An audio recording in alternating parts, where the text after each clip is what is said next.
2월 6일 오늘의 말씀은 마태복음 8장 23절에서 34절입니다.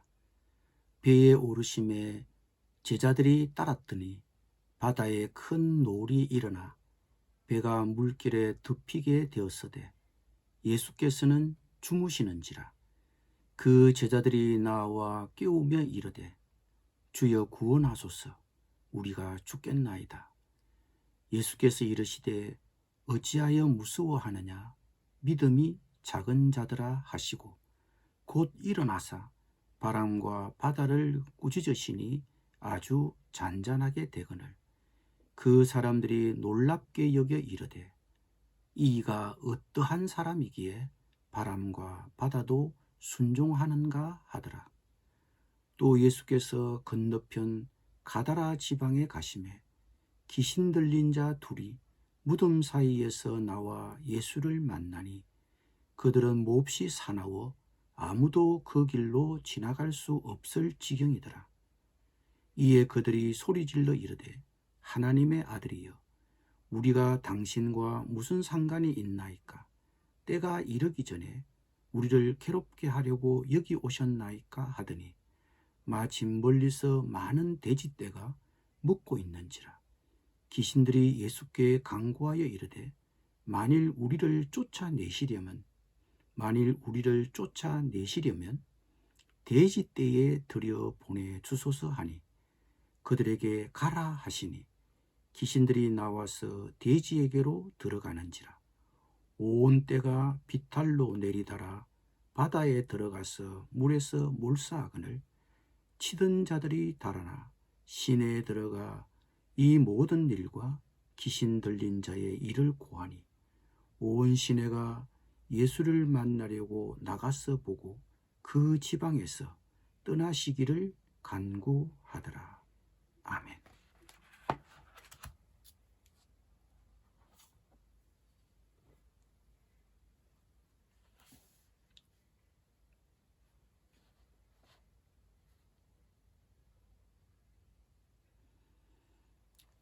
인간이 겪는 문제는 논리적으로 이해가 가능한 문제가 대부분이지만 때로는 이해가 불가한 문제도 많습니다. 그중 하나가 예기치 않은 사건을 만났을 때입니다. 그리스도인은 이런 예기치 않은 사건을 만났을 때 어떻게 대처해야 합니까? 오늘 갈릴리 호수에서 급작스런 풍랑을 만났을 때 예수님과 제자들이 보여주었던 신뢰를 통해 우리는 교훈을 얻을 수 있습니다.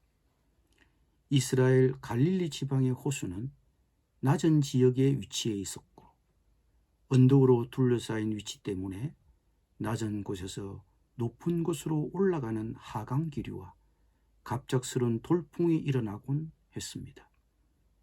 예수님과 그의 제자들도 이런 돌발 상황을 예측하기는 어려웠을 것입니다. 제자들이 갈릴리 호수에 익숙한 어부였음에도 불구하고 이런 갑작스러운 풍랑에는 어쩔 수 없었습니다.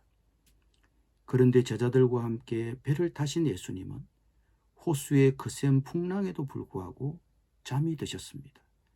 사실 병자를 고치시는 일로 인해 그날이 예수님에게는 힘든 하루였을 것입니다. 예수님이 피곤을 이기지 못하시고 호수의 거센 풍랑에도 불구하고 잠이 드셨습니다. 그러나 갑자기 닥친 돌발 상황 앞에서 마음이 다급한 제자들은 주무시고 계신 예수님을 깨웠습니다. 주여 구원하소서, 우리가 죽겠나이다. 주님 살려주십시오, 우리가 빠져 죽을 지경입니다. 이 표현은 그래도 좀 점잖은 표현입니다. 마가는 동일한 이 상황에 대하여 아주 직설적으로 표현했습니다. 선생님이여, 우리가 죽게 된 것을 돌보지 않으십니까? 이것은 주무시는 예수님에 대한 불평과 원망이 섞여 있는 표현입니다. 우리 역시 가끔은 문제가 풀리지 않고 계속 끙끙댈 때 하나님을 향해 원망과 불평을 하게 됩니다. 이때 예수님은 일어나셔서 제자들을 꾸짖으셨습니다. 어찌하여 무서워하느냐, 믿음이 작은 자들아. 예수님은 제자들의 이런 모습, 이런 태도가 그들의 믿음이 작은 결과라고 말씀하셨습니다. 여기서 믿음이 작다는 것은 무슨 뜻입니까? 하나님의 능력보다 문제를 더 크게 보는 것입니다. 마태의 다른 기록에 따르면 믿음이 작은 자들의 특징은 하나님을 믿으면서도 문제 앞에 마음이 작아진다는 것입니다. 그러면 믿음이 큰 것은 무엇입니까? 비록 어려움은 당하지만, 이해할 수 없는 때가 있지만, 그럼에도 하나님의 주권을 신뢰하는 것입니다. 나를 통해 일하실 하나님의 능력을 바라보는 것입니다.